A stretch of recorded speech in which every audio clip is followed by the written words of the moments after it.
up. You'll never stop me being me, as I don't give a fuck. I dress how I want to dress. I look how I want to look. You'll never stop me being me, as I don't give a fuck. Stop, scare, we don't care. Hold tight low, we are the freak show. Stop, scare, we don't care. Hold tight low, we are the freak show. Stop, scare, we don't care. Hold tight low, we are the freak show. Stop, scare, we don't care. Hold tight low, we are the freak show.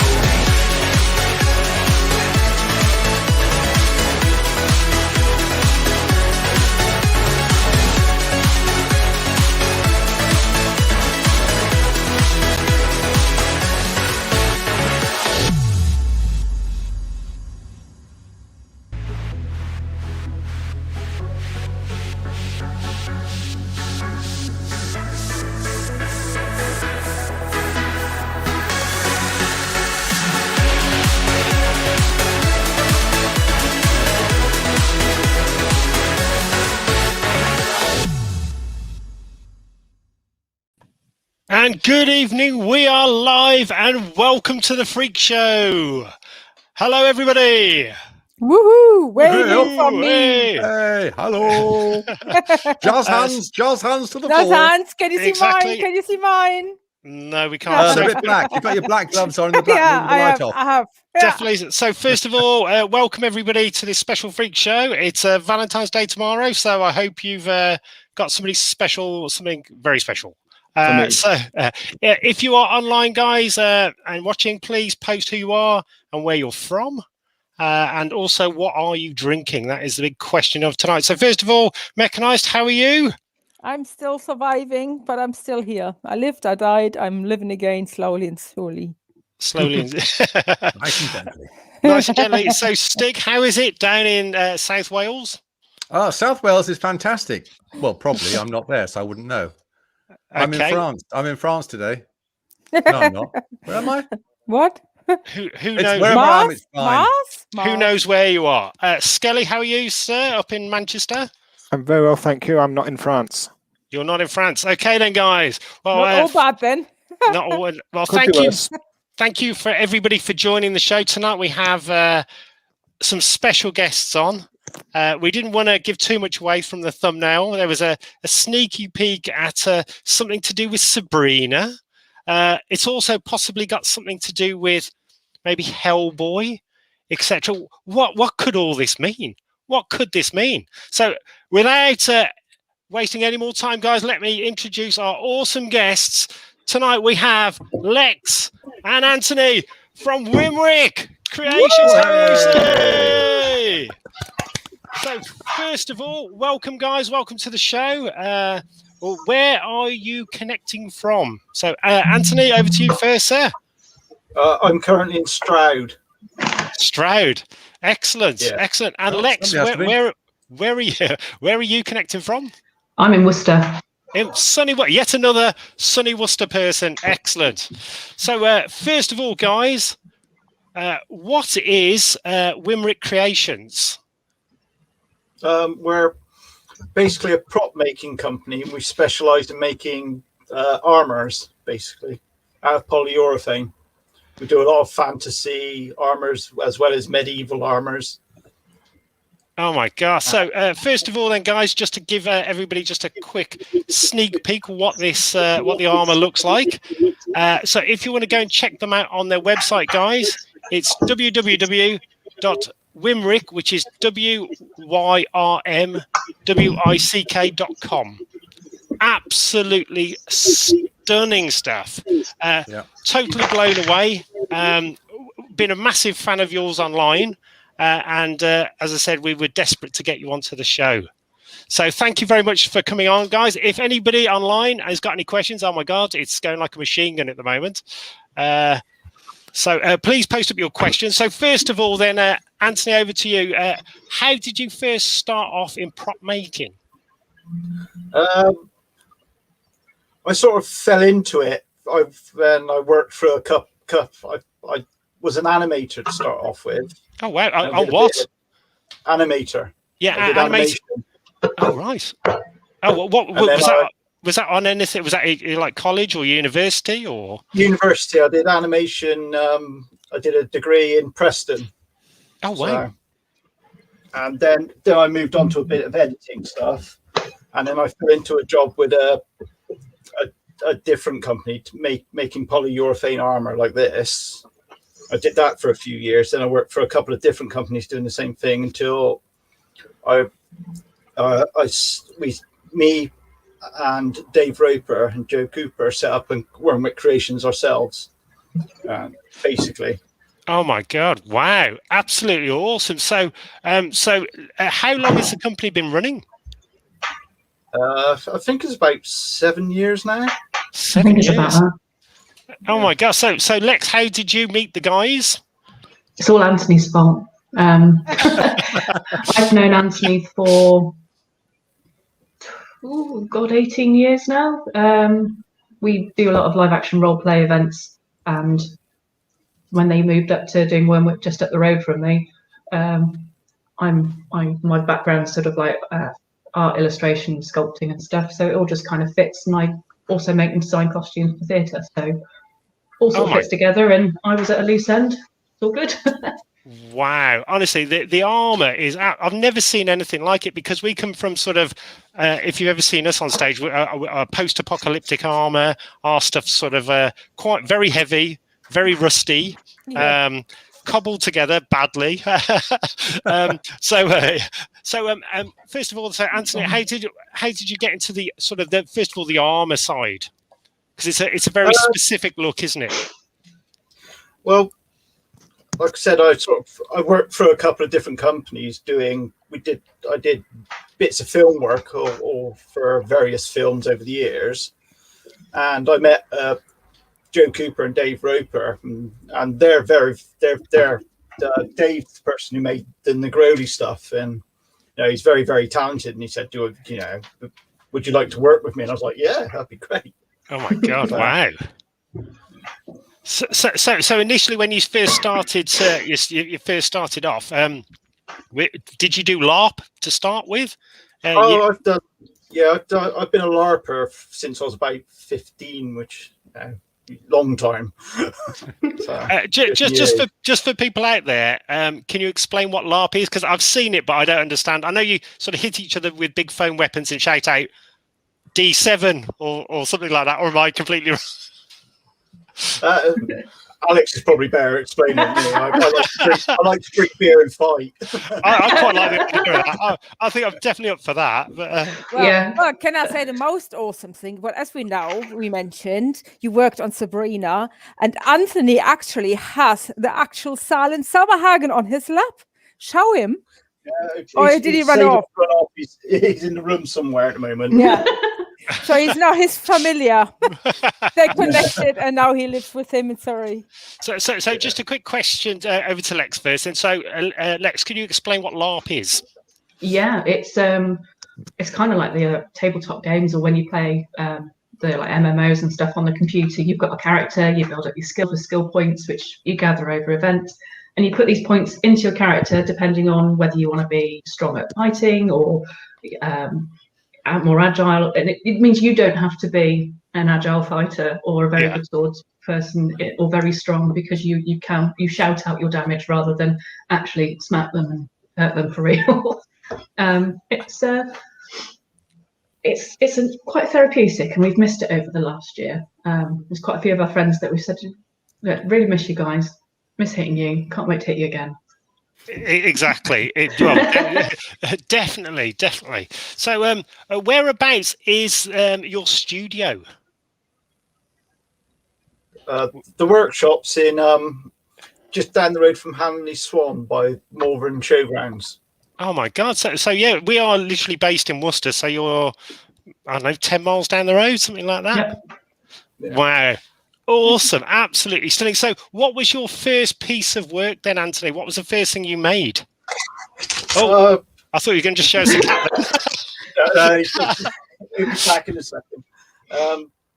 I can't remember. It was a long time ago. Bits of armor, just general medieval bits of armor I'd worked on to start off with, I think. Yeah. So, and there's always fantasy stuff as well. So it was a long time ago. Yeah, Okay. definitely. So do you specialize in sort of more of the fantasy armor, or if you could explain your range of stuff? Dave, who I work with, he's like he's very good at all the Dark Age stuff. He's got like the Sutton Hoo helmet. He made that himself. Oh my god! So, Wow. He did all the stuff for the show Dig as film. well. Yeah, he made all the artifacts Dig film as well. Oh right! Oh my god! That's impressive. He made all the Negroli stuff and a lot of the medieval armor. And I do a lot of the I make a lot more of the fantasy armors with, stick a skull on it or something like that. Yeah, the set behind me. When in doubt, stick a skull on it. You can never go wrong Never with sticking fails. a skull on it. The ominous set with all the skulls on it is Anthony's work. Oh my god! There's I like the groin bits. Yes, I have a totem pole of. It's like a totem pole of cod pieces. Yeah. They sell surprisingly well. I can believe it. I can believe it. I So wonder why. okay, then, guys. If you forgot your Valentine's, any presents or anything, please check out their website. It is absolutely awesome. We'll go through some of this stuff in more detail in a moment. So, Stig, who do we have online? Oh, we got the Black Cat Tribe up. Got Shell. We got Martin, who's just had his jab. We've got D, who's Apox East. They've been doing LARP since 2007. It was actually first bought as a LARP site. So Wow. Bit of a And LARP that's history for you there. based over in New York. Now the D. question Your is, take, yeah. Martin does LARPing as well, and he says he went to a little chef, which was like a little food chain. Did you do that as well over here? Yeah. So it's a LARP thing, is it? Did you go to Little Chef wearing all the armor? Sometimes, yeah. Yeah. I'm sometimes going into Tesco's dressed up before you get to the event, and you get some funny side eyes going on. That is just awesome. So, Freakbear would like. yeah. So, sorry, Mechanized. Freakbear has a question, and he wants to know how long does it take to make a full suit of armor, roughly? From scratch or from? To Possibly. make one we've already got, we could probably do one in about 2 weeks. Wow. Or a week even, depending how complicated it is. So that's the advantage. Making the polyurethane armors, we can. The reason we do them for films is we can do, say, 100 over a week or two, or something like that. Yeah. It's quite simple. So can you just explain what polyurethane is? It's like a plasticky resin sort of stuff. It's too harder than plastic. It's more, But Oh, so- lightweight. very tough. Very tough. But lightweight. Yeah. Oh wow! Because one of the issues we have in the post-apocalyptic world is when a lot of people are flying around to festivals, either in LA or over into Europe, etc., is just the weight of the costumes. It's quite And lightweight. Yeah. Yeah, this Wow. stuff's. That's his biggest advantage. When you've been doing your IT job and you're 40 years old, you don't want to wear a full suit of plate and go fight because you'll die. It's amazing how many people are into post-apocalyptic and LARPing who are working IT. That's all I can say. There's a lot. Yeah. There's a lot of us. There's a lot. Do you have any? There is very I'm strange. not. So, Lex, do you have any pieces you want to explain and show to the audience?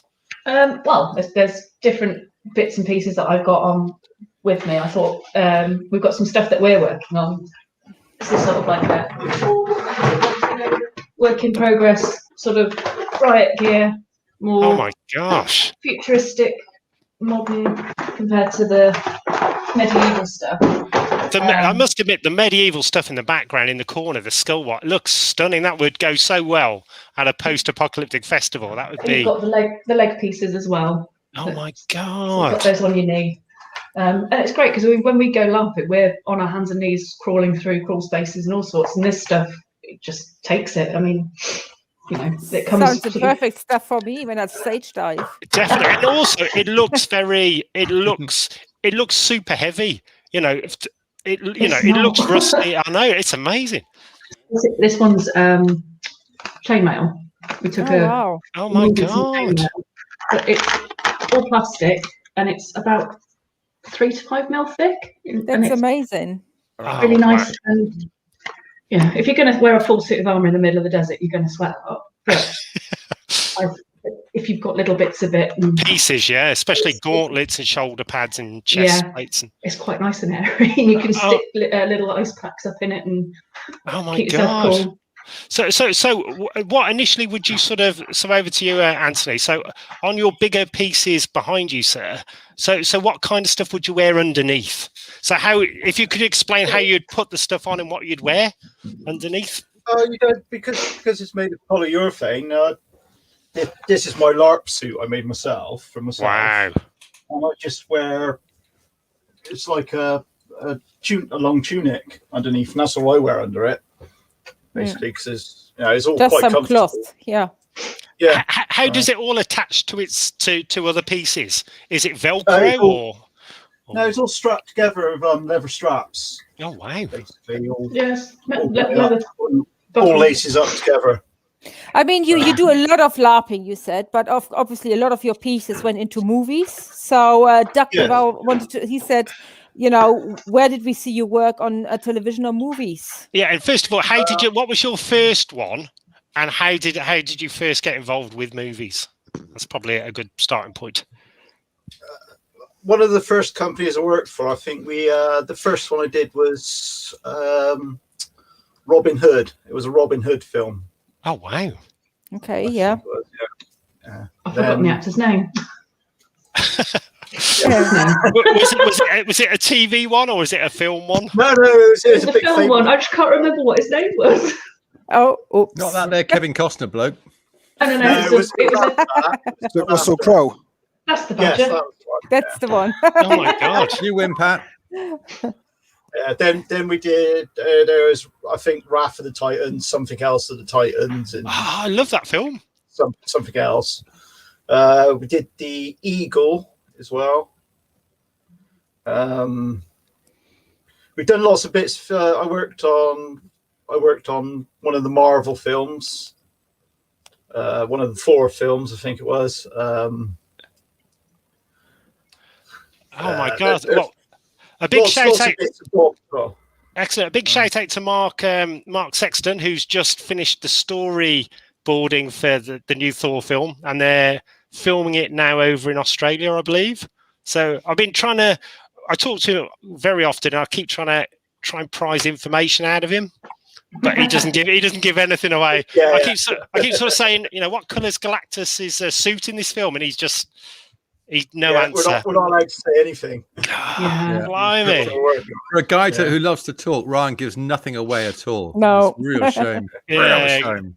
Gives nothing away. So when people, first of all, so you've had all these celebrities and film people contact you. Do they sort of order a standard size, or is it like made to measure? What's the next sort of steps? If you get some up for the main characters, they usually want it certainly size for that character. But if it's for like background armies or stuff like that, they'll just go for a standard size for everybody in the background. Wow, it's all adjustable, really. By 100 or something. Oh my god! So what is the biggest order for like a film you've had?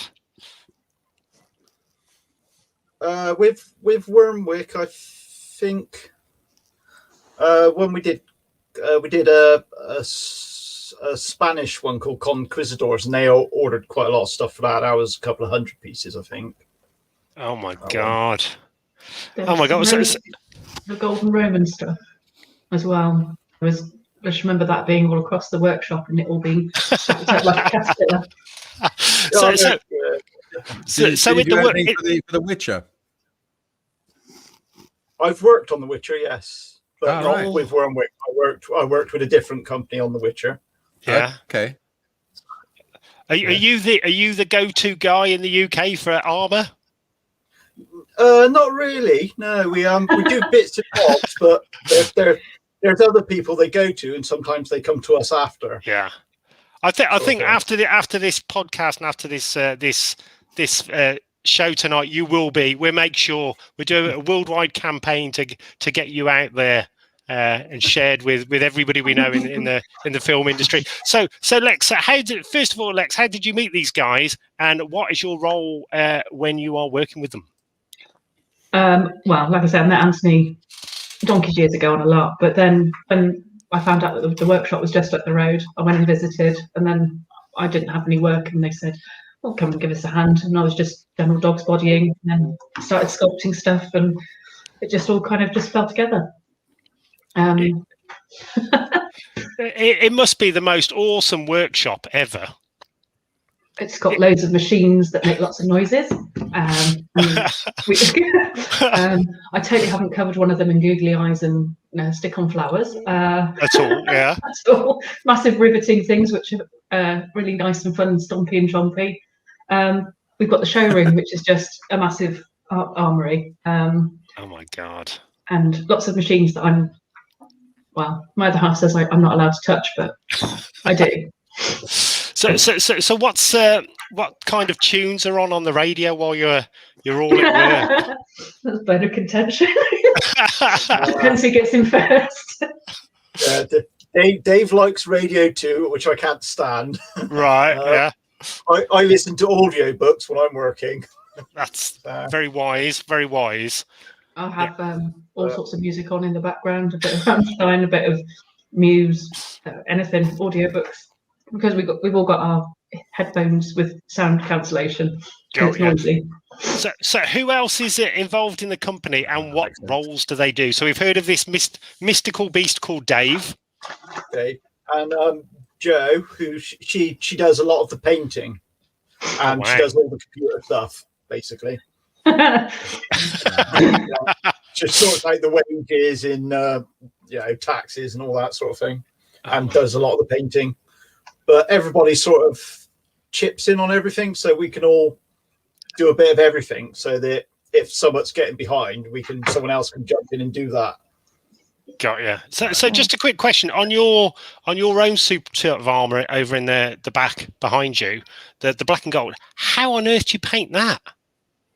Because I think it all comes out when you've initially made it. It's all one color, like black or something. Well, we sprayed that one. I spray painted a dark blue. Then I had to hand paint all the gold. Oh my God! Basically for that. Wow.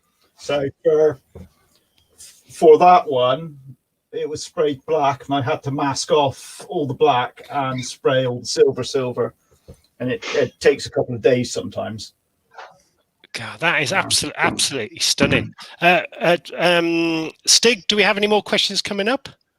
Yeah, I've got a few. Let me think. Well, obviously, Shell wants to know what the name of the cat is. Her being the Black Cat tribe. Salem. Salem. Yeah, that was that one.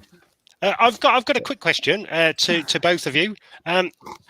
So, how do you, if I was traveling with this? Because I'm definitely eyeing up some pieces for the new V2A show. What would be recommendation of sort of packing it? How would I transport that? Bit of bubble wrap. Oh, okay. It's really flexible. I think the worst that you can do is lots of change in temperatures, and it's sort of bent and held in different temperatures.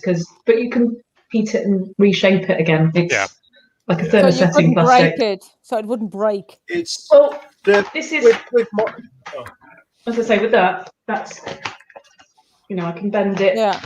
Yeah, and that would just go in the suitcase with your all the rest of the stuff. When we go LARPing, I tend to shove it all in a box with my costume, and I sort of wedge bits in there, and it sits in there and gets wedged in. But it's really durable. We've had people come and have a go at it with hammers, like proper mallet hammers. We've had a car drive over bits and it just bounces back. It's really quite durable. Oh my god! And So also, how would sorry. you start up a project then? So if someone comes to you, so how would they brief it to you? How would you get it off the ground? So what would be the brief? How to start it off? So would they come to you? You know, do you give the ideas in for the costumes, or do the movie people already have ideas how they want to have it looked, or have you got input into it? Or some film people have come to us and said we'd like some of your stuff. We'll just have it straight off what you've already made. And we've had other people go, well, we want a bit of that, but we want you to change it a bit or add a bit on. And then we've had other people say we want an entirely new bit. So we can.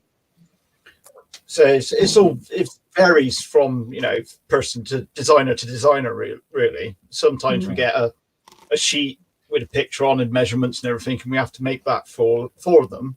Yeah, which we can do. It's just if they want some we already make, it's cheap, but as you have to do more and more things to make something, it gets more expensive. Yeah, definitely.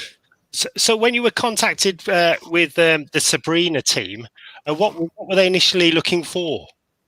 Oh, they just bought stuff straight off us, the Sabrina stuff. So they bought, I think it was Alex has got some of the Zaf and stuff they bought, and they bought some bark effect stuff and a gorget with little baby faces on it, I think. Yeah, I've got that. Hold on, let's just go to and have a look. Yeah, like that. Oh, it's charming. Beautiful. So that was all in gold. One of the Kings of Hell, and he had the They were awesome. All gold. Wow. Oh my god! These are probably the spikiest and heaviest we've got. Spiky that and the helmet. I don't think they had the helmet, but. Oh my god! That's a real doom one. That one. I want. That's everything I'm being shown. I'm like, I'd like that. one of the chaps in our LARP group's got one of these, and he's modified it so it's got big ram's horns on it. So it's easy to modify as well if you want to add bits to it. So what would you normally put inside the helmet? Is it normally like a cosplay thing where you put foam and stuff? Some people just put like beanies on and stuff, or you can make sort of like the liners and make it so it fits you. None of the helmets fit me because my head's too small, so I have to put a sponge and then other bits to back it out. Absolutely awesome. So a quick question over to Anthony. So from behind you, sir, what is your favorite article that you make behind you or you have on show? I like the biscuits. The biscuit? Is that what you call it? The biscuit. He's got biscuits. Is a thing I made for some of my friends. It's like a necklace made out of Christmas chocolate coins and custard creams. Oh wow, that is awesome. Also, I love the Harlequin paint job as well. That's really effective. That's the one I made that from my wife, basically. So, oh my god, she appears to be headless. Yeah. Can I ask a question, Anthony? Yeah, go for it. When you've made certain bits of armor for movies or TV, are there ones which you can't sort of sell? The designs, or they're purely for that? Is it like a copyright if of the show? TV company buys some for us for themselves, that's theirs, and we, when it's done, we get rid of all the molds and stuff like that, and it's done, gone. Yeah. Are there any you'd like to have? You think that could be a money earner, like the Scream mask or there's been bits and bobs go, that's quite nice. Yeah. I like to wear it out on a role play and go, look what I made. Like if you've done the original Stormtrooper helmet or the some of that'd be awesome. Yeah. That is amazing. So let me just go over first of all. Let's bring up the website. Somebody's car's going off in the background. So on the website, so we have different armor sets. So let me just click on that. Can you all see, guys? Yeah. Yep. Are we going shopping? Let's have a look. Yeah. Go on. Oh, can I have that one? Top right. So we got so That's so stuff. yeah. So this is a German armor set. Elven. Is that sort of like Lord of the Rings, the one in the middle? Similar. Yeah, it's a sort of elven inspired stuff like Lord of the Rings, but Your own version. Very late Yeah. fourth age. or D&D. Oh my god, this is absolutely stunning stuff. Okay. I love this. So normally, so how many pieces are in a set? Is it normally does it come in like a chest, shoulders, legs, or can you buy bits individually and mix and match? You can buy it as a set, and it's slightly cheaper because it's easier for us to spray out a whole set. Yeah, it's just spray out a couple of bracers and stuff like that because we have to turn all the machines on to make the stuff. So if we're doing sets of stuff, it's cheaper for us to make it. Just to make, yeah. But you can buy everything individually as well on our website, yeah. And all the attachments between like the shoulders and the arms, they're all sort of the same format, so you can mix and match. Does that? Yeah, pretty much. There's some things that won't fit with other things just because of the body shapes and sizes. But a lot, you could mix and match shoulders, elbows, arms, legs, all you want. It's up to you. Oh my gosh. That's just so elaborate. That absolutely, definitely, guys. Please check out the website. Mark Stiggs post it in the chat. Absolutely. So, some of the historic pieces. Are you really into your history? I'm not so much into. I don't care. So I like fantasy stuff myself. Yeah. But Dave, who I work with, he's like an expert in it, basically. Oh They tend to travel around museums in Sweden and give talks about the historical. The Sutton Hoo stuff he does for the actual Sutton Hoo Museum as well. Oh my god! So because also like on the armor on the right hand side, the way it's with the shoulders and the arms and stuff, and the way around the hips, it's just amazing how it's all put together.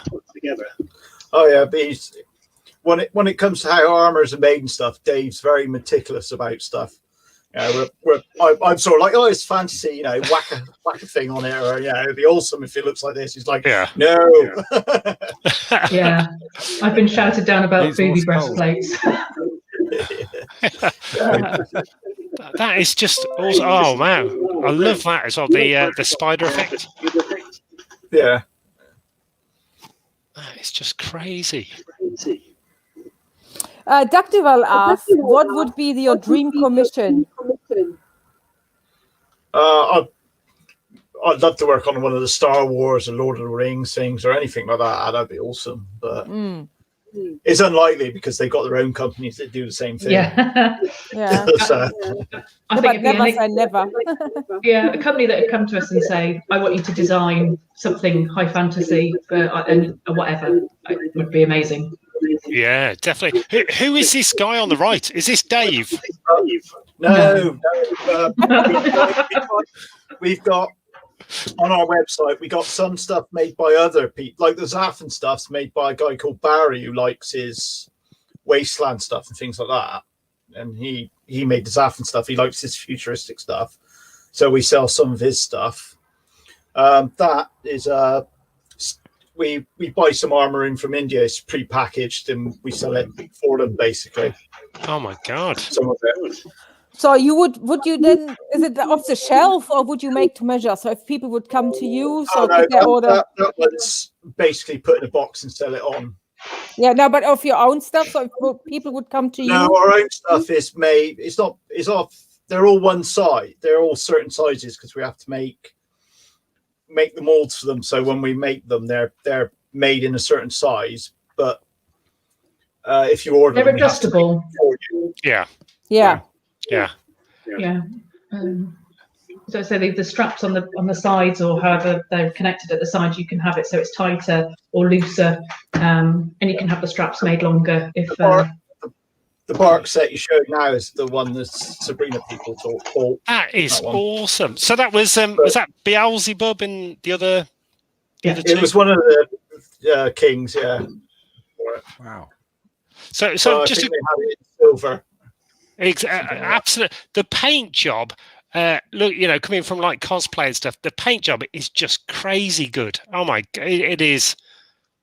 So congratulations, whoever does all this stuff. I have no clue how that's done. It's absolutely breathtaking. Yeah. It's like, oh my god.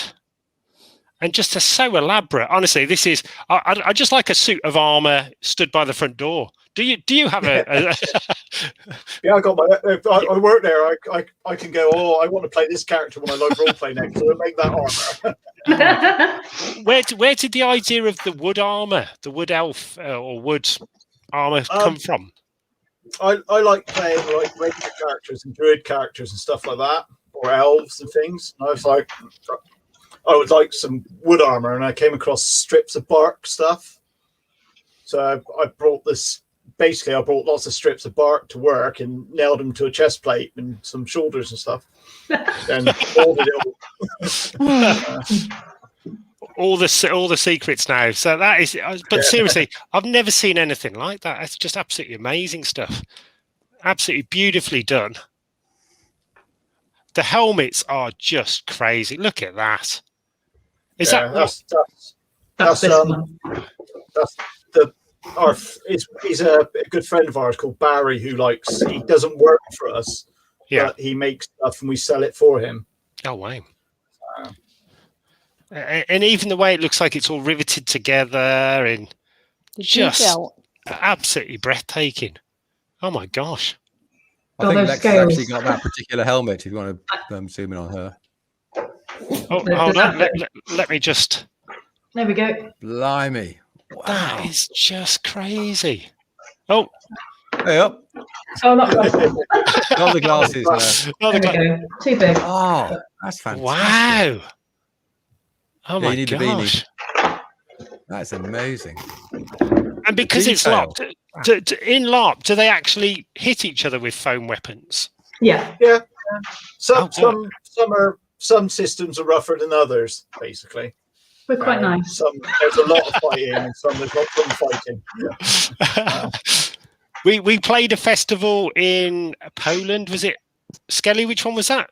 It was Old Town Poland. Old Town in Poland, and they were doing like a post-apocalyptic LARP, and we'd just turned up. So we just got off a plane. Had a nice taxi driver who didn't speak any English at all. Stopped off, got a load of drinks, and then when we got to the venue, there was about 40 people running around whacking each other over the head with these weapons. Sounds about right. So with the high fantasy stuff, we tend to put like puzzles and things for people who want to do diplomacy type things. So there's political shenanigans going on, which you can take part in if you want to, or like Anthony says, drink beer, fight. I'm liking that. Yeah, Dean just said there would be a helmet. Wouldn't it be nice with rum horns on it? No, there's an idea. Yeah. What? Yeah. Oh my so God. this one, the spiky ones had one of our LARPers has put his own ram horns on his. Is there like a one-upmanship at LARPing where like you go there with horns and then next time you go you've got bigger horns because Dave's got big horns than you, and you know. No, because Anthony always wins. Horn out. Exactly. He has the skills. Just going back to the website. Hold on, let me just click on this. Oh my God, the skulls and this one is beautiful. Oh my God, and it's even got like the rusty bits. Yeah. It is. Yeah. There's a different paint job you can have that you can have it so it's bronze, silver, goldy colour, brass effect, rust, patchy rust. It really is pretty much anything. Yeah, I suppose you can't God. really generalize as to how long a suit of armor takes, because there are so many options and variations of adornment and color and paint and everything else, I guess. Yeah, I mean, my personal set, I've got a thing for purple, if you haven't guessed. I've got a purple suit of armor. So Yeah, you can have your own custom colours. It just will probably be a different price. Yeah, definitely. So, first of all, how you been through the lockdown? It's good to see everybody still going, because good luck to everybody out there at the moment. It's grim times for everybody. Yeah. It's sort of been ticking over. We get bits and bobs in, with furlough, it's just about enough to keep us going. Yeah, sort of thing. So. Definitely. I think if you can survive this, if you can survive this time and just get through it, because everybody's going to, as soon as we're allowed outside again and can go to festivals and conventions and LARP and Comic-Cons and all that lot, I think it's going to go mad. We sell quite a lot of stuff around the world, so we sell stuff to America. We get quite a lot of orders from America through Etsy, and we get Australian orders. I'm getting some Chinese orders now as well and stuff like that. So we're getting bits and bobs from all over the world. So it's just keeping us going. What's the popular things at the moment? What's your sort of top 3 hot objects? Well, we always sell lots of pauldrons. We're selling a lot of Negroni stuff, and we're selling a lot of Sutton Hoo helmets at the moment because of the film just went out and it did. Yeah. So, but we always sell a lot of stuff with skulls on, basically. You can't go wrong with skulls and horns. Yeah. We've got the ram's head one, which is a new one as well. A ram's head shoulder that's been quite popular. I'm loving that. Yeah, loving it. Again, nice and lightweight. It's brilliant. The rams And aren't all of them, so much. They tie to the shoulder pieces of the armour. Or if you don't wear it, you can tie the 2 shoulder pieces together. Crash. Like that, and have them sort of slung over your shoulders and strapped to your arms. So you can make it about the look rather than about the function. We've had people buying for bridal photo shoots and all sorts of stuff. We've had some really interesting photos come back from different models and whatnot as well. So in normal circumstances, can people visit your workshops, or have you got like a shop where people can go normally? It's usually we've got a showroom, but it's usually sort of like book an appointment to make sure that we're in. So especially at the moment, because we're sort of, like Anthony said, not in normal times at the moment. Normally, yes. Big Tony wants to have a V2A day out or Cult of V2A day out to the workshop. That is amazing. Don't let Tony in, because he'll nick all the good ideas. Well, going forward, we are hopefully, when we are allowed back out again, going to be running our own post-apocalyptic festivals over here in the UK. So if and when we are allowed out, we would love you guys over as a special guest and bring some of the stuff so that, so people can buy some stuff there and then, if that's okay with you guys. I'll have a chat with Dave and Joe about it, but we'll definitely. We got to build stock up to do that. Got to be. We can get some pre-orders. So guys, get your orders in. Yeah. Get your orders in now, and also it's probably a good time to order actually, because everybody sort of can't really go out and do stuff at the moment. So keep us busy.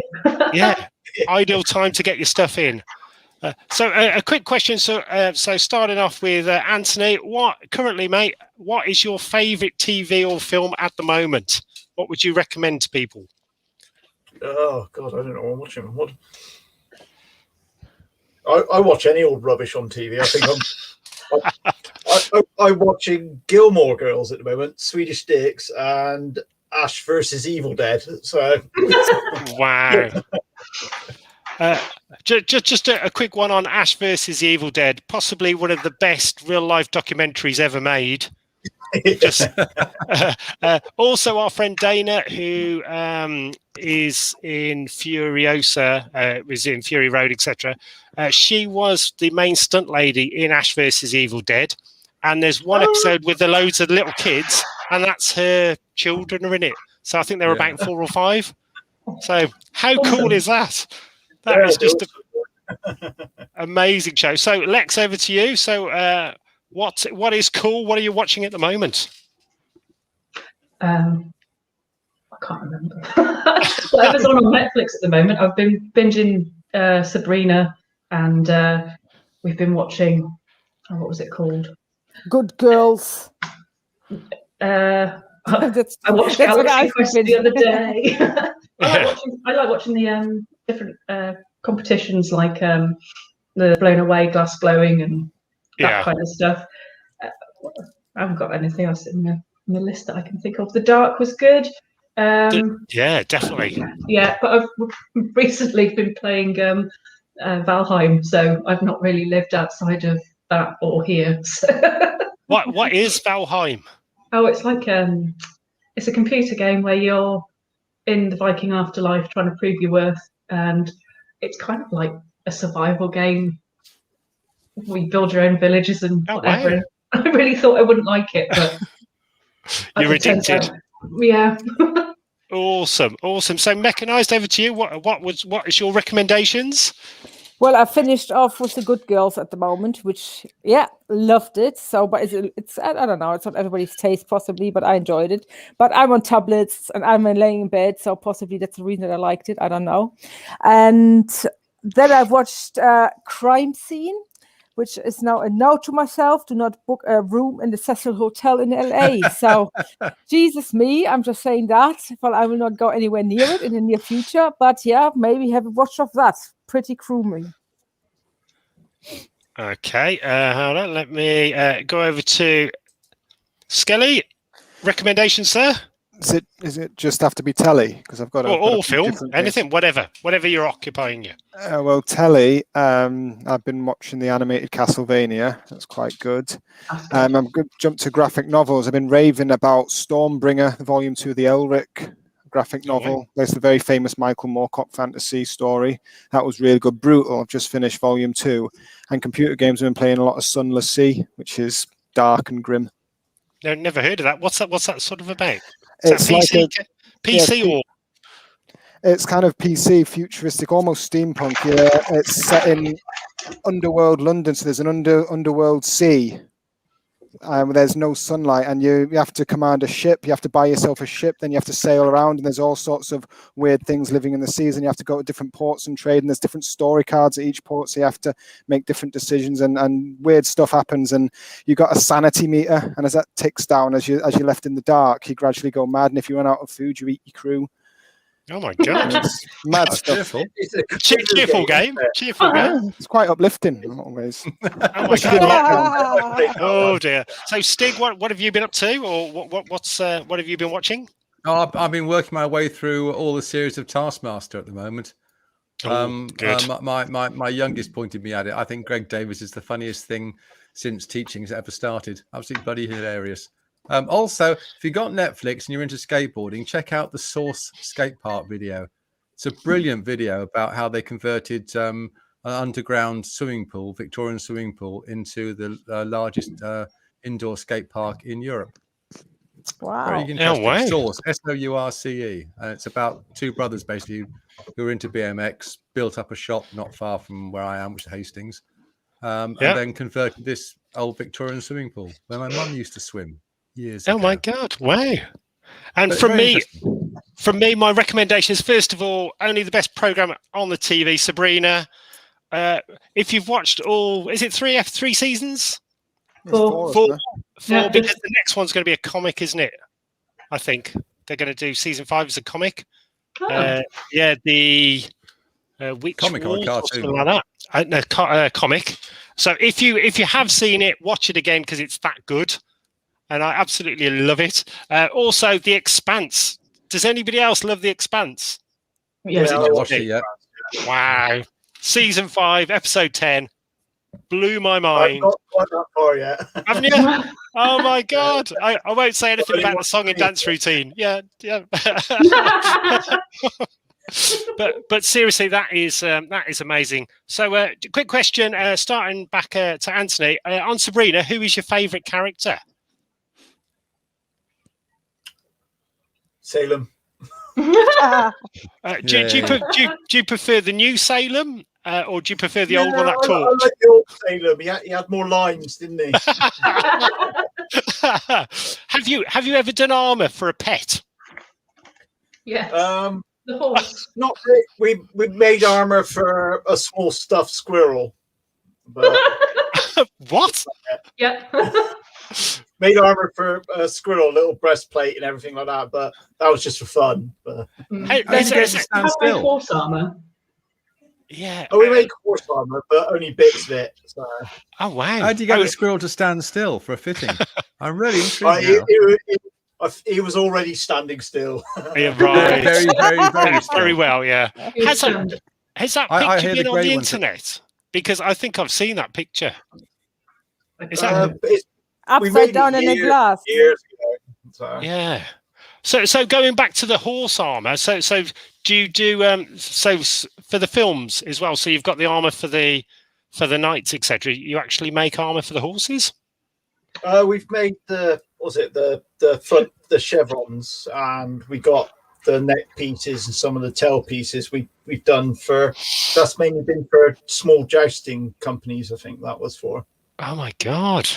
We've got to introduce you to Jason Kingsley, who is an awesome friend.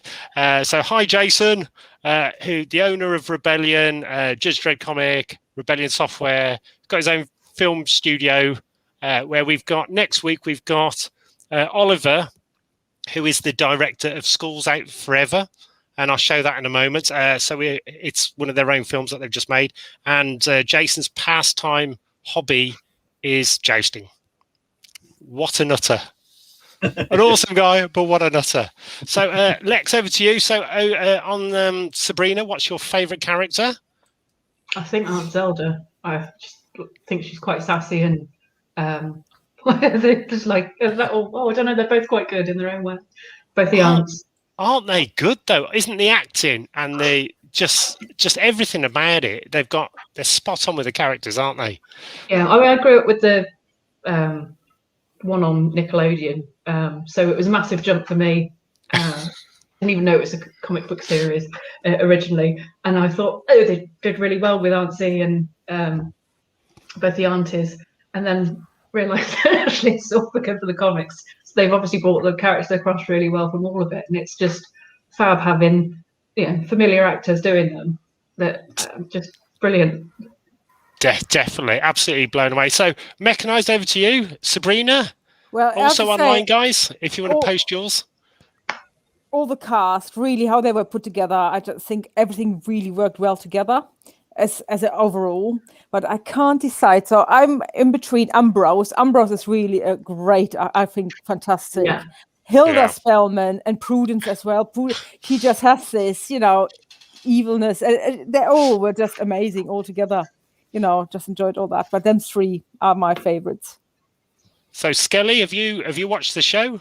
Yeah, I quite like Ambrose, quite a complex, also flawed character, working through some issues and dealing with house arrest and whatnot. I've only seen the first series, but What? Ooh. First season? Ooh. Gosh. Well, he's taking its time. It's like, you waiting it to arrive with like a good whiskey. Also, just one of the awesome facts about the show is I think they're one of the only TV shows to ever be sued by the Satanic Temple, Satan worshippers over in America, because was it their Statue, wasn't it? yeah they made got the, the statue they made. It was copyright or something, wasn't it? Yeah, something. I think it was copy. Yeah, they made like a devil statue, but it was so Baphomet. close. Baphomet, so close to the Satanic Temples one, they sued them, I think, which is But quite it's funny. a standard image. It is a standard image, but how cool is that? That's a claim to fame, isn't it? So you get Yeah, but they do sued by. say the devil's got all the best songs. He's also got all the best images as well, by the sound of it. and he's in the details. Ah, he is, yeah. Were they the support act when we toured Germany? I think so. Also, I heard somewhere that they did a deal with the Satanic Temple that they didn't have to pay any money, but they on the credits they get a thank you or this. I don't know if that's true or not. We'll have to. Dean scale the backs us up credits and now. says that Baphomet was too close to theirs, apparently. Yeah. So, he over in New York. I think I'm going to have to Google it. I think should that they know. were they managed to not be sued by sort of doing a big thank you to them on the end of the credits. So I'm going to have to rewatch it and see if it's got big thanks to, cheers to the Satanic Temple or something like that. So awesome. So over to Anthony again. So a quick one, sir. So what is new? What is new line wise, and what is new in the shop or new coming out this season? We've got a couple of things we haven't managed to put up on the website just because we haven't been in the workshop so much. Yeah, got some new shoulders. I think that there's a helmet that Lex has got in the background. Yeah, that one we haven't put that one up yet. Oh my god! So, oh wow! Yeah, there's a couple of bits, and we got some more. I'm working on I'm making a sort of like an orc jugger one. Yeah, it's like an orc jugger one. That one. Yeah. Go on. Sorry, carry on, Anthony. What was that? Sorry. I'm making a sort of chainmail-y type armor as well. When it's finished, should look quite nice. It'll be up in a couple of I don't know, weeks. So what's the base of that prototype? It's a polyurethane breastplate. Then we've made polyurethane chainmail bits, and I've stuck them on. Then I've used Chavant, which is sort of like a clay plasticine, to do all the leather bits around it. Oh my god! So you put all the textures in so it looks realistic and I'll go over it and put a load of designs over it and stuff like that at some point, so it looks a lot nicer in there. Right. What? And then you make a cast off that? Is that? Yeah. Then we take a mold off of it. Then we'll start producing it from the mold. Oh wow! Okay. Is the mold like a 2-piece mold, or? Oh no, it's 1 piece, because the system we use, you sort of spray the plastic in through a gun. Right. Yep. So that's what makes it fast. So you go spray. How long does it take? How long does it take to dry once you've sprayed it in? So you sort of you've got your straight away. Pretty much, it's very fast. Pretty much instantly. It's done. Oh wow! What about air bubbles and stuff like that? If you get them, where the piece is ruined, it goes in the bin. Oh, okay. So, but we've been doing it long enough. We don't really have that problem. Yeah, you know what you're doing. Yeah. Oh my god. It's very rare we screw them up nowadays. That is absolutely amazing. So over to Lex. So Lex, on some of the pieces behind you. So that the new helmet looks, as Stig said, looks like a sort of like an orc jugger helmet. Yeah, there's that. These are the 2 newer helmets. So you've got They are so amazing. So that's one of Anthony's designs. Well, these are both Anthony's designs. So what is the paint? What if you wanted that color? What would you order? Does that make any sense? That's dark steel. Dark steel and bone finish. And this one's, is it bronze? I always get this wrong. Iron. It's metal. Iron. It's the other metal. But I mean, all the different colours we've got. I mean, that's a piece that Anthony's made for our LARP club. It's got a. Oh my god! Little teapot police. For it's the police for a place called the Emerald Empire. That's cool. Yeah, that's got a bit of a sort of Terry Pratchett. Type feel to it. The high fantasy stuff's got. I mean, some of the. I've not done as many pieces as Anthony or Dave. I mean, Dave very much is into the historical recreation. Anthony, I'm very much a scholar. Yeah, awesome. I think that's the first thing I made that's sort of gone on the website. That's. Oh wow! That's been a decent thing. And the cod piece with teeth. That's my favorite, I think. He's called Trumpy. I bite your hand off. Yeah? I'm really impressed with those. I can't believe that they were commissioned by the England cricket team. That'd be fantastic. That's probably why they're doing quite well in India at the moment. Yeah, well, so literally, so normally at home, do you put them on mannequins and dummies to display them? Is that probably the easiest way? It keeps them in shape a bit better, but Yeah, it depends where you can put them. You can. It was only after about 5 years I managed to buy a mannequin for my own armor. Usually I just sort of threw it in the corner and left it there. Mine's stacked up in the garage over things, so it sort of sits over it. Because I've got like a Mega City 1 Riot cosplay outfit, which is one of my other hobbies. But one of the things when you start getting really good armor and cosplay and outfits is when you're not wearing it, it's lovely to have it on a dummy, to have it as like a piece of art in your front room, if that makes any sense. It's one of those things, they're so beautiful, you don't want to sort of, wear it once a month. You want to, Yeah. Wish I did that with mine. My Judge Dredd cosplay went in the flood. Never mind. So this stuff for flood resistant there, so it'll survive. Oh my god, yeah. Well, that's good. That's amazing. So, do you normally bring out stuff like once a year? You're new. Do you have like a season? So like January onwards? We'll make new stuff when we're inspired by something. So you go. When you heard the dig was coming about, did you sort of think, right, now's a good time to sort of push the Sutton Who type side of things, or do you keep an eye on pop culture or what Netflix is doing each video? No, we're really bad at it, to be honest. Wing it. You get phone calls. Sort of like Witcher stuff or something that looks like the Witcher stuff. Yeah. And 2 years later, I'm maybe doing that bit of armor now. Do you sell it as well as because going to a lot of Comic Cons? Do you sell a lot to the Comic Cons, because this is a massive market, and I think not just a lot of people. I think they'd go mad for this. We sold bits and bobs to people, but we don't do single commissions or anything like that, really, because it's expensive to us to do single pieces. Exactly. Well, I mean, if people are going to pay for it, they'll pay for it, but it is quite expensive. And people tend to, when it comes to cosplay, they either want to make their own stuff, and they'll make it out of like EVA foam or Warbler or whatever. It tends to be more fabric costume than hard costume.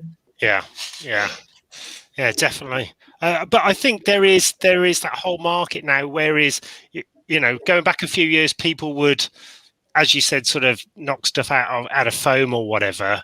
And whereas because people go to so many Comic Cons and everything is so much improved, all the cosplay. People think nothing of spending $5,000 on a Iron Man outfit. Do you know what I mean? Our other problem is we can't copy stuff. Yeah, we get in trouble for it. Yeah. We're copyright infringement and stuff like that, so we're not allowed to. Exactly, if it's someone making their own version of it, or they've got a license to make it, that's completely different, because it's your own version, or you've bought the rights to do it. We can't, because the only way we'd be able to do it is to mass produce it, and they've got companies they already do that with. Yeah, totally. But I was just sort of more referring to that people are quite happy to spend the money on stuff they love. Does that make any sense now? So yeah. It's more desirable to buy top quality stuff. Have you ever thought of doing, as well as the armor side, maybe like a futuristic thing, like a Blade Runner-y kind of thing, to try and get into? We've got the right armor we're working on. Yeah, we looked at sci-fi stuff, but we've basically, because it's only a small group of us, we tend to go for stuff people ask for. Yeah. So a lot of people said they wanted sci-fi stuff. We'd probably start making it, but yeah. We've had loads of ideas like LEDs in and stuff, but no, there's no call for it. It's kind of disheartening when you sort of we came up with the idea of having the LEDs coming down the braces, so it looks like you're casting spells. And then we worked out how much it would cost, and we sort of went, people don't want to pay that. Have you ever thought of doing, because we've just done our own graphic novel, which has come out really good, but we actually managed to get it backed on Kickstarter. So we had enough people to back it for us to then go off and make it. Have you ever thought of that? You know, do some like design work and drawings and sort of say, if we get 100 people. We've talked about it before, but it comes down to time, because we're always doing bits of work for various people. We just haven't got time to go into things like that, really. Yeah, definitely. Have you got any other films or TV stuff lined up at the moment? Yes, we're doing bits and bobs. Yeah, we're not allowed to talk about it. But we're not allowed to say. Hey, it's the BBC. Is it the BBC? No. Oh, not BBC. That might be quite good then. Yeah, it's going to have decent writing then. Hush my mouth. Oh, that is amazing though. So, with all your casts, you know, so when you actually take a mold, do you keep all the molds in a separate warehouse, or do you destroy the molds or break them down afterwards, or after a run? No, we got all the molds for our armor. We keep, and we make, if they break, we make new ones basically. So unless they're film ones, so we're not allowed to keep them, then we destroy those. Right. We've got racks of molds on shelves, all labelled up in boxes. So one of my jobs is when I'm there, I get given a list and I go and put it all out on the spray table. And then put it away when it's done. 2-minute break, second. I'm back in a moment. Yeah, no problem. So, okay, do we have any more questions, Stig, online? Oh, we did have, but I've forgotten what they were now. If you just do that, I have just got a quick. Let me just. Everyone reckons you're going to spend an awful lot of money on this website, though, Drone. I am. I love everything. Oh, you'll have to come over and have a play in the showroom. Give it all a try. Oh, what have you said? Oh God! I've been locked in my house for nearly a year. Yeah, that's true. Yeah, fair comment. Yeah. So I have just got. Let me just get this ready. Hold on. I've also met him before at a convention, so good. Never a good idea, is it? So next week we have Oliver, who is the film director for Rebellion Studios, and they have made a film called Schools Ain't Forever. And let's have a quick look at the trailer. So I think it's just coming out. I think you can stream it on some of the streaming shows. I've got to try and work out how you can watch it. So let me show the trailer and then we'll see what everybody thinks of it. Feedback. Okay.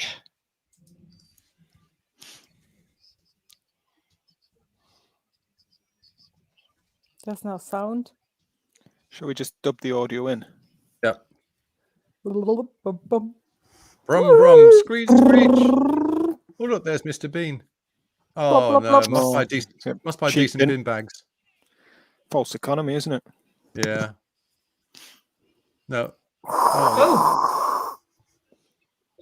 Well, that's torn it. It's Shaun of the Dead without Shaun of the Dead yet.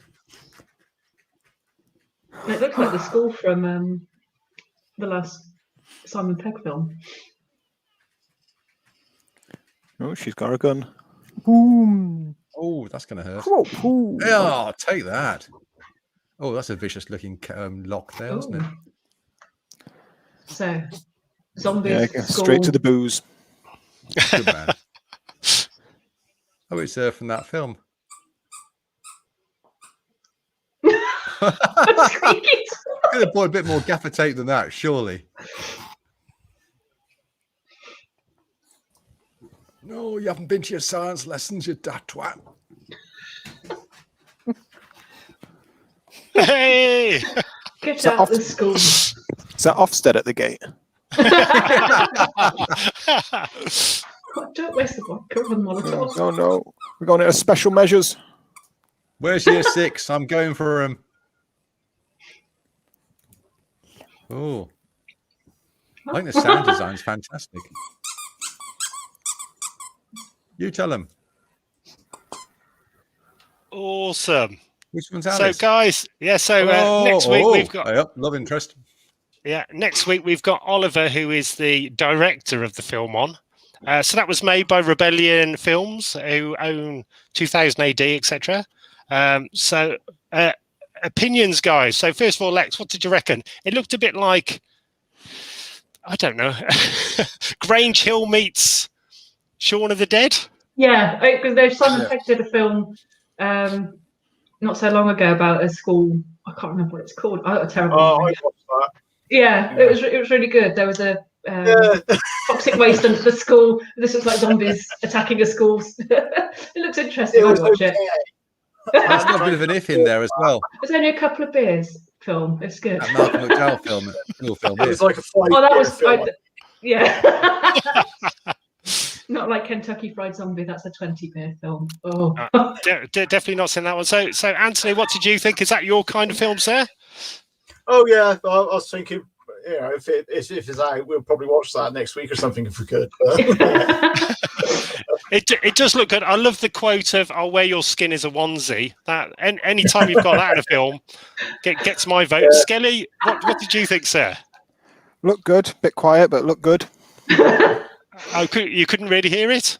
I like sweet narrating. Not at all. All I could hear was the squeaky toy, which I think really added to the effect, really added to the sense of dread. Well, I have to say, my dog got so excited about the film, she couldn't hold back. She just had to squeak. Oh, it's a squeaking from you. Sorry. I thought it was on the film. No, not from me. From the dog toy. Yeah, that's the problem. You swallow the dog toy. So Stig, what was your initial thoughts? Oh, I thought it could be quite good. Although I don't know, it's definitely done on the budget.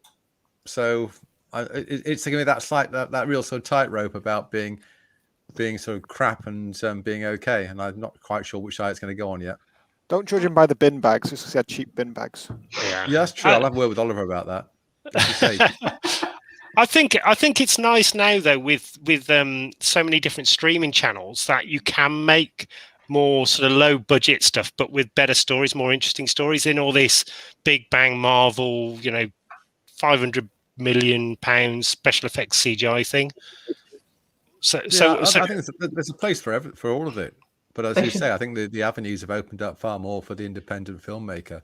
And I think they should bring back the old-fashioned makeup instead of the CGI makeup. Yeah. I do. I think there's a whole sort of a move now to more practical effects, because I think people have seen so much sort of CGI with all the Marvel stuff. Your brain just doesn't really, it doesn't seem exciting, does it? No. I prefer the prosthetics and face paint and the really visual effects that are physical. I used to go to college and they had a theatrical makeup department, and they used to come out with burns and bits of their face falling off, and it was awesome at lunchtime. Definitely. Well, you have to bear in mind. I used to at school, but outside of the science block. So, Anthony, what do you think? Do you think practical effects are making more of a comeback? Yeah, people seem to like them more, and it benefits us. So. Yeah, I'm all for that. Everybody should have armor in their films.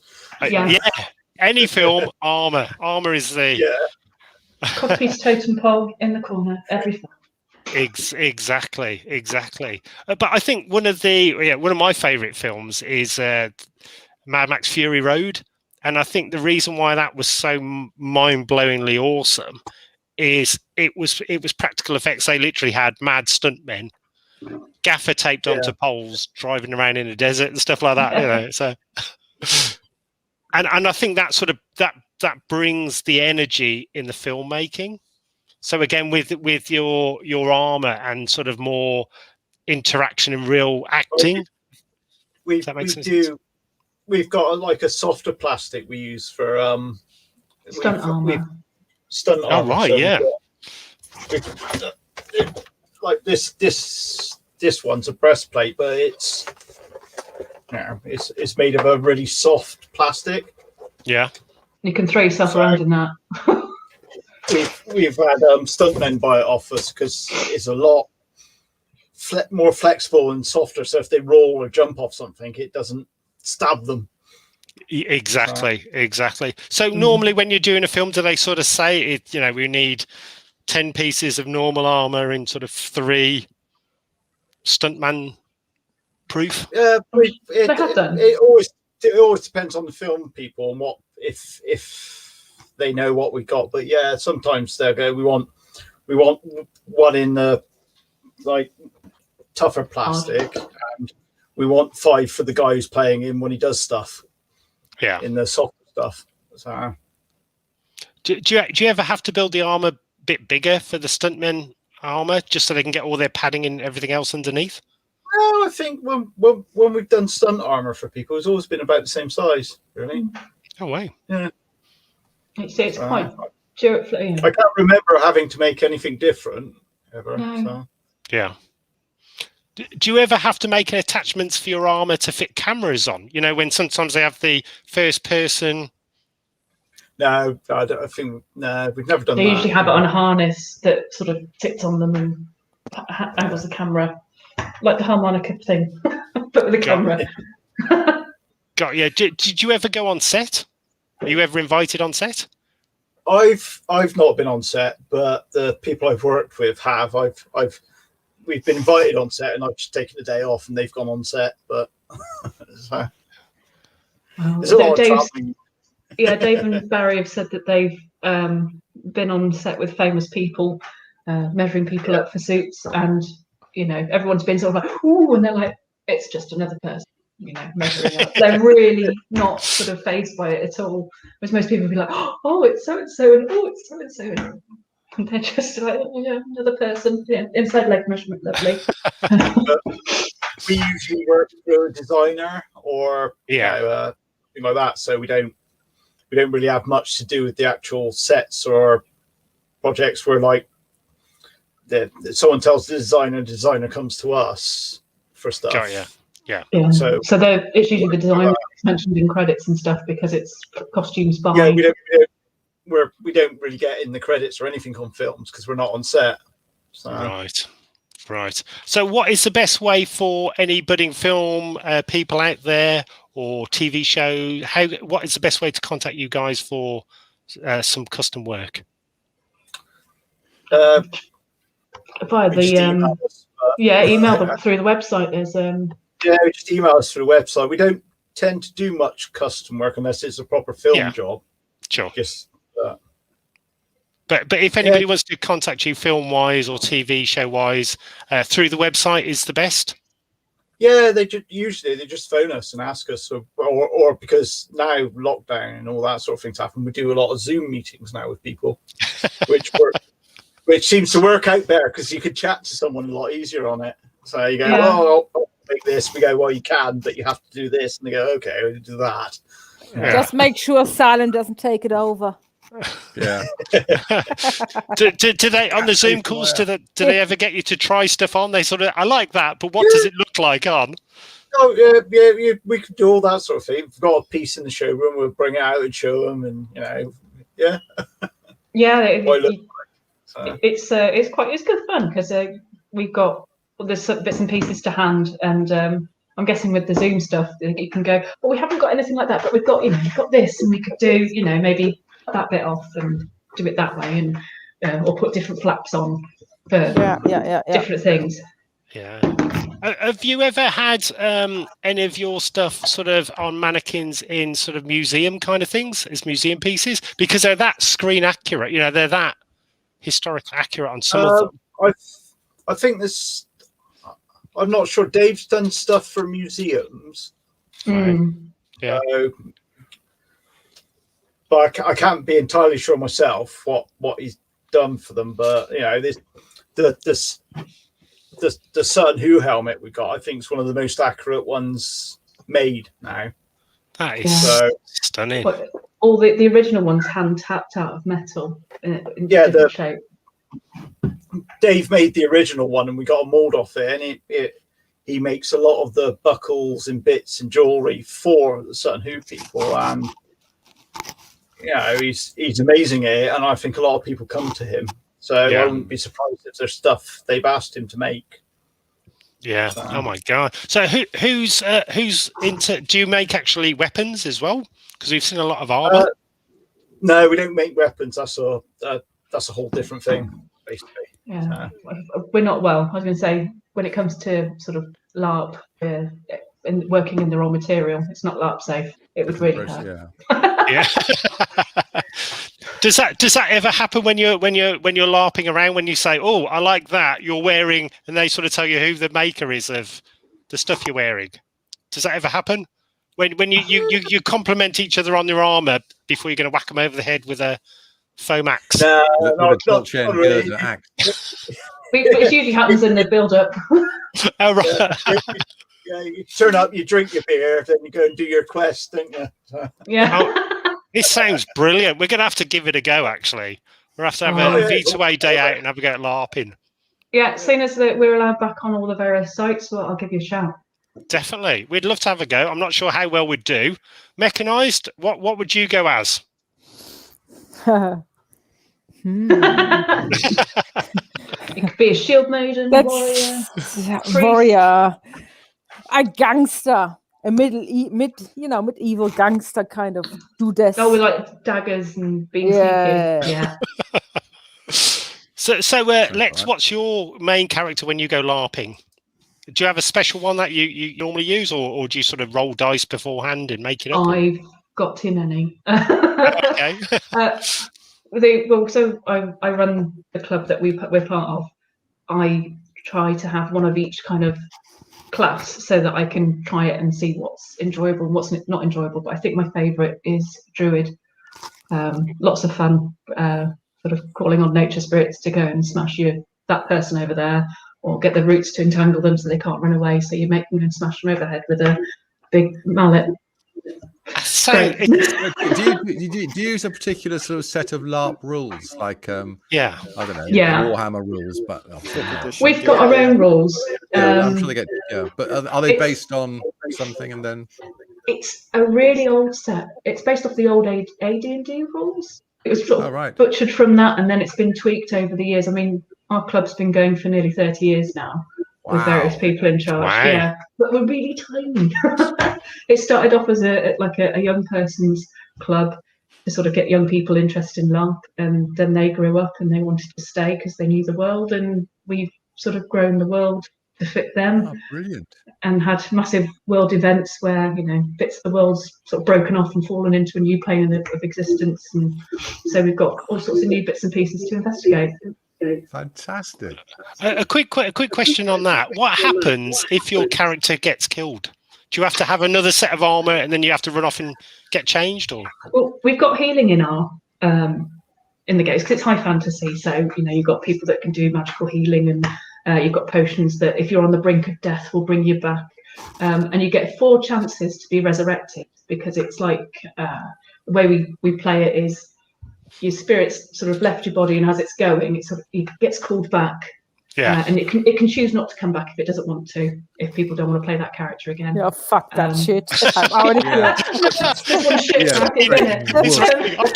I've died. But because, like you said, people invest in their characters quite a lot. I mean, some people's characters have gone on for years. Because we did have an event every month, so people would be bringing out these characters across the course of years. You get attached to them, you build, you invest in their costume and their backgrounds and their props and stuff. And so it's shit if you just sort of, oh, I miscalculated that. I've been hit 7 times instead of 6. Oh, fuck it. So we just, you've got your 4 chances, you get healed throughout. And we have, because it's a high hit system as well, you get quite a few systems where you've got 1 hit in your head, your arms each, your legs each, and your body. So you've got 6 hits, and you can up that with armor. We've got, it looks ridiculous on paper, looks really numbery. I'm really crap with numbers. But after each fight, we have a little break, because they can get really hairy, really in your face, really sort of like high emotion, high anger, high rage. It's really, really good fun. We work it all out. You have someone to work it out with. And then people go, yeah, I gave you this much healing, I gave you that much healing. You had this spell to help boost your armor against fire. You had this spell to boost your armor against this, or make you more. And then somebody sat there going, yeah, no, you're fine. Wow. Or you need some bandaging, or go and see the healer. You're that close to death still. So Could you send me a bottle of that over now? Would that work? so is this It's normally just played gin in like with a glitter. forest? Yeah. Is this like a forest thing? Yeah, we hire scout camps, and they've got forests attached, and we do sort of stuff that's based in the building. So you have like NPCs come in and drop plot off and sort of go, oh no, the farm's been raided by skeletons. Go and find out what's going on. So okay, we've killed the skeletons at the farm. We'll go over the hill and oh shit, there's a necromancer. And then the necromancer's got an encrypted note on it, and it says, you go back to the base and you work it out over a few beers, and you work out that there's this massive plan to overrule the forest with things that have been mashed together with nature creatures, so it's harder to get rid of them. So you're going to have to go and stop that, or it can turn into something that's a long-term plot line. Oh my god! Or the Razor Edge Mountains plotline where necromancers become something that's it's all very evolved. Is there like two different like groups? Is there like the hero group and then somebody running the baddies? Yeah, you've got a referee that runs the event. They've written the story for the event. They've got their crew. Generally, we call them the monsters. And then you've got people who pay to play. They turn up, and the monsters sort of get assigned. This character's going to go in and tell them this. Right, when you've done that, party will go off and do the first encounter where they'll all be dressed up as skeletons. And then once they're doing the battle board and sort of working them out, they all bugger off down the hill and get kicked up to the next one. Oh, wow. Skelly, have you ever done it? No, but I've seen there's a film called The Knights of Badassdom, which is about LARP. I've seen that one, yeah. It's got Peter Dinklage in it. Accidentally really summoning a demon. Well, I never played it. I've seen it when we went to Poland, obviously, and I just got lost, and I was like, "Oh my god, I'm gonna die!" I'm just glad I didn't get killed before stage time because you can't go on. Standing there, like just charging in our direction. It's like shoot. It does look, we'd love to have a go. It looks awesome. So, Anthony, what's your character when, apart from, I sense you're more into the pre-drinks, the pre-drink warm-up? I play a lot. I got a couple of different characters. I got good ones, bad ones. So I tend to like. I play like knights or good priests or rangers, which are all wear a bit of armor, and you just go and fight the baddies because they're bad. Yeah, that's LARP sorted. Next, after you turn up, you have 3 or 4 beers. You don't really care what the plot is. They've got someone else who sorts that out for you. That sounds awesome. Actually, sounds awesome. Definitely want to have a go at that.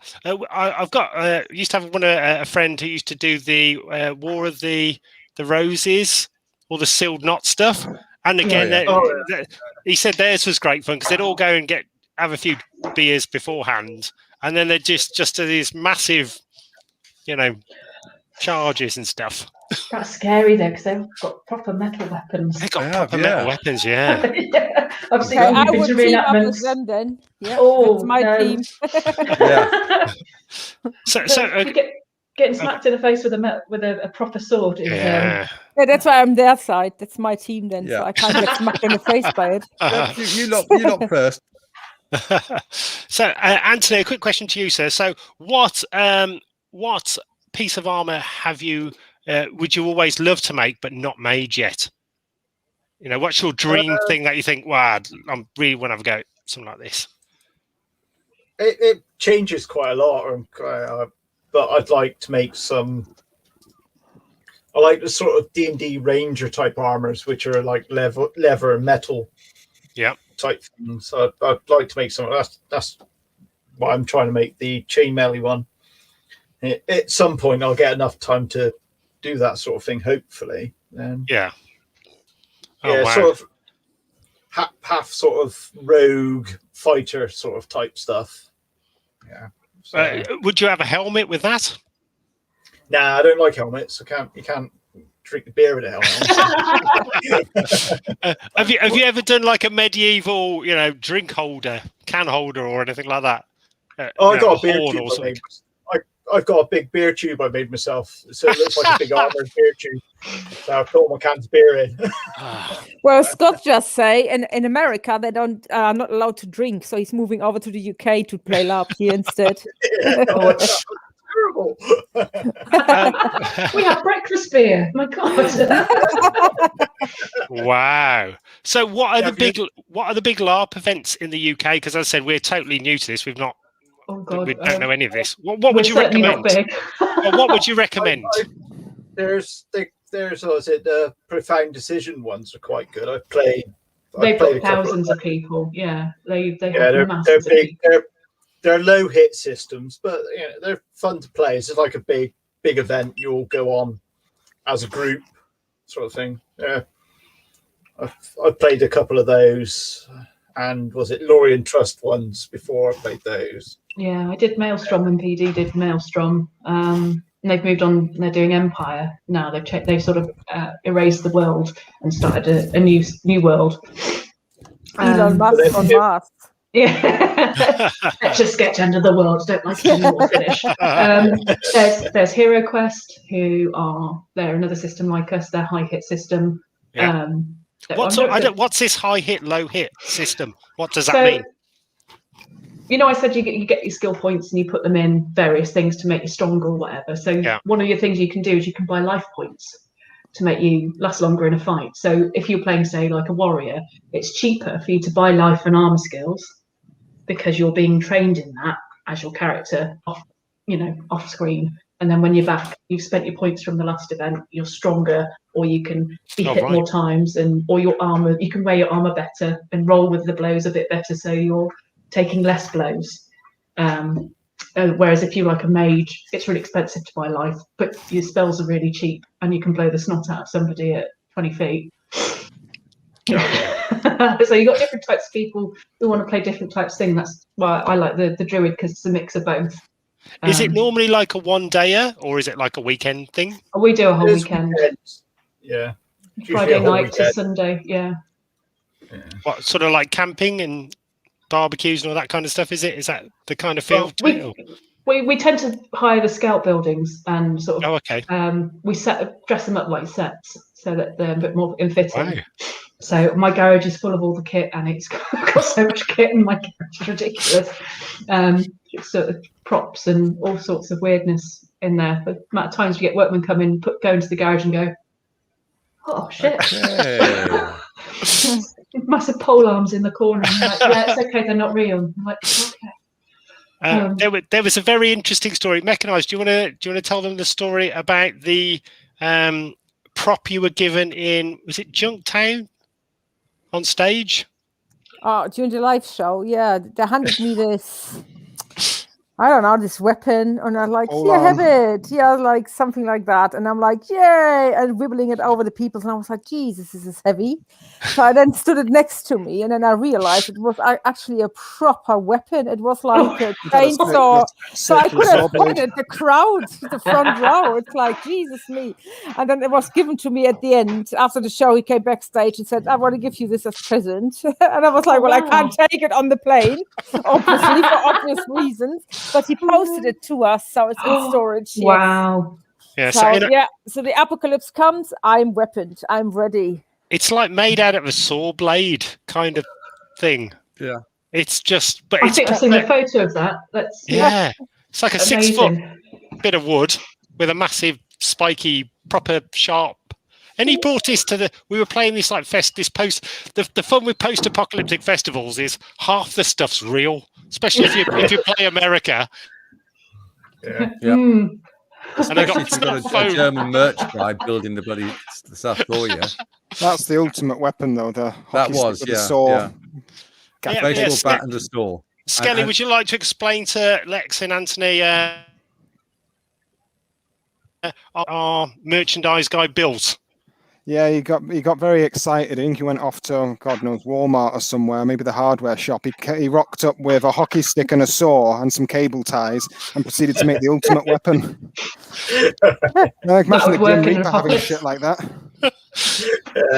He did play it safe. I think he used 2 cable ties to hold the saw onto the Yeah. end of the hockey stick. And then Definitely Health more and than one, safety. less than 3. yeah, he more wanted than to one, be the less than Grim 3. Reaper. Yeah. It sounds like the old days of the copper pole. No, the copper tubing, some pipe lagging, and gaffer tape. That was what people used to bring to events. Oh wow! And Yeah. Yeah, this just didn't have any sort of padding on it at all. Oh. He is German, Chris. We love him a lot. This was it, Wasteland Weekend, which is a festival we've sort of headlined for about last 4 years running over in the Mojave Desert, sort of North LA. Awesome place. When we're over there, so Dee's there, who's online, and quite a few others. And we've got like sort of 30-odd war boys. And they turn up with the trucks, and flamethrowers, and Mechanized Play goes. She's addicted to the Thunderdome. Yeah. Mechanized, would you like to explain a bit about the Thunderdome? Well, everybody knows the Thunderdome. So it's from Mad Max. So they've actually fighting in there literally. Awesome. So they've actually built a real full-size one out of metal. You get a giant. I think it's like a foam mallet, and they sort of pull you back, and it's like Human Conquers. That's probably the best way of explaining it. But, it's not very Mad Max, though, is it? it's not very Mad Max, but it's good fun. Human Conquers. Human Yeah, Conquers. spot on. Yeah, absolutely spot on. Yeah. Well, but I have to say, it doesn't sound. It's some people get out bloody or get knocked out. So it can do that and go better. head first. Yeah, At least V2A have got a winner. yeah. So again, feel free to use any of these ideas at any of your LARP events over here in the UK. but check your insurance first. Yeah, check your insurance. Check your We'll get insurance. some bungee cord and. We've had loads and loads of people online. Is there any more questions, Stig, before I think we're just about coming to the end of the show? Everybody's super excited. So, guys, we will see you on over on their Facebook site and on the .com. As I said, we're going to send the links out. This show will be sent out all over Facebook, on multiple sites, and also on YouTube. So if you're watching us on YouTube, please subscribe and like and put your comments in. And also, this is probably going out as a podcast as well. So this will be shared all over the place. And we'll also send this to our film and TV people, because I think you guys are absolutely awesome. And the more, it's all about networking in this industry. The more people you get to know and you get to talk to, you guys are awesome to talk to, lovely people, and the equipment is just amazing. It's breathtaking, absolutely stunning. Yeah. Oh well, when we're allowed to see people again and stop being hermits, come up to the showroom and come and try it all on and see what it's like. I can see Drone in the cockpit already. Hell yeah. Bring it on. Bring it on. Dark Dean did have a question. He wanted to know how large the V2A credit card was and whether Drone had control of it. Oh dear. Large and yes. Big. Oh dear. Yeah, so thank you so much for coming on. So first of all, before we leave, Anthony, any wise words to your adoring public? Or anybody you'd like to do a shout out to?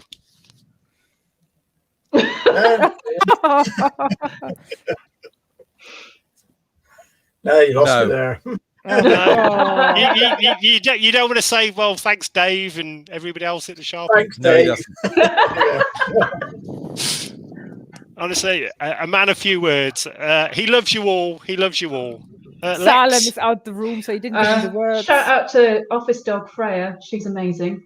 We have a dog in the workshop. She's the best. Thanks for coming and having a look and a watch, and come and see what we've got, and if there's anything you fancy, and see what we can do.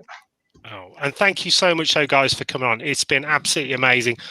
Awesome. I love your stuff. It is totally epic, and we'd love to get you back on again in the future, and we'd get some other prop makers from other films and so can get you all chatting together, because that'll probably be even more exciting. So Mechanized, over to you. Any final words to your adoring crowd? Well, first of all, Anthony, thank you so much for coming on the show. Really good to meet you. Really, and I can't wait to go to your shop over and have a look at your stuff and get some ideas. And buy lots of stuff. Buy lots of stuff. And then, first of all my tribe people, I hope you're all safe in these hard times. And thank you so much. I've received so many flowers, gifts, cards, wishes. I love you all so much. You're so awesome. And I'm sure I'm soon will be back on my legs. So stay safe. And I look forward to see you next week. Awesome. So over to you, Skell. Okay, I'm going to be all on theme this week. So 2 things. Firstly, buy their stuff and wear it with pride. You will look excellent. And secondly, sometimes in life, you roll a natural one. No, take it from me. You've got to re-roll. Roll that shit again. Brilliant. Yes, I don't quite even know what to say about that, but always a man of re-rolling a dice when you roll a 1. Just roll it again. Yeah. Roll it again. Yes. Natural 20. Go for it. You've got to re-roll. I said so. A quick question just before we go to Stig. Do you ever sort of meet any of your old LARP friends sort of in Tesco and go, "It's the Dark Lord," and because you only know them by their Dark Lord Keith. Yeah. Oh, it's Keith from the book, really. I know some of my friends just by their character names. Yeah. Yeah, there's an interesting story about people only knew each other through LARP, and one of them was their emergency room doctor. And he went in with a broken arm. He's on all sorts of painkillers and stuff, and he sort of read the name, went, "I don't know who that is," went into the thing. He went, "Oh, I know what we can do." Did some vocals and went, "Oh, cure mortal wounds. I've set your bone." And he was like,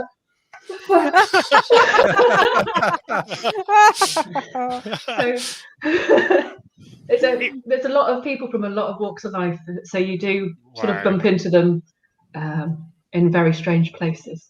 Who do you think, just before we go to Stig, who do you think's got the most entertaining or fun name out there that you've heard? What character name? Yeah.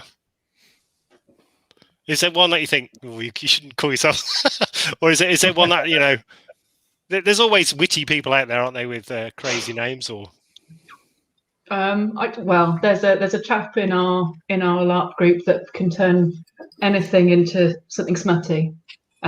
So quite often you come up with a character name and you message him and go, "Seb, if I called a character this," and you go, "I'd call it this." So I've got a character that's half squirrel, half ogre, called Sweet Pea. So I get called her sweet penis.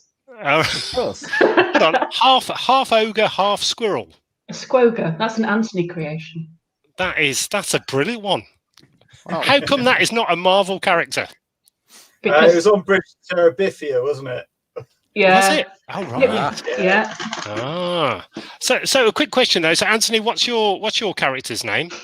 Just so if we do meet on a field. LARP. Is it laugh? No. LARP. How did it take to come up with that one? Yeah, well, yeah. We watched the the Simon Pegg film, was it, with Yarp? Yeah. Which one was that? Hot Fuzz. Hot Fuzz. Yeah. Hot Fuzz. I'm not. My mate's Yarp. Yeah, so Yarp. And then there's ARP and DARP, and then there's Sweet Pea and Zazie. We're our little tribe of squogers. I can't wait. This is going to be so much fun. Stig, last final words to your adoring public, and also what would your LARP name be? Fluffykins. Okay. Well, that's my words to my adoring public. Sorry. Check out the new trailer for Zack Snyder's Justice League. It looks great. Really does. It's good. Fluffykins. There you go. That's it. Simple as. Brilliant. You call me cryptic. And they call you cryptic, yeah. Well, thank you very much, guys, for everybody for joining in. Massive thank you to Anthony and Lex from. Really am I pronouncing it right? Wormwick. Yeah, that's it. That's awesome. Wormwick.com or Wormwick Creations on Facebook, and we'll put all the links in there. Guys, go over, check their site out, buy loads of stuff, try and beat me to it because my credit card is hungry. So I'm not sure where that squeak was, but there you go. It's when you get excited. It is definitely. Well, thank you guys. Thank you, everybody. And we will see you all next week on the Freak Show. It has been a pleasure. We love you all. Bye, everyone. See you next week, guys. Bye, He's everybody. waving. Bye.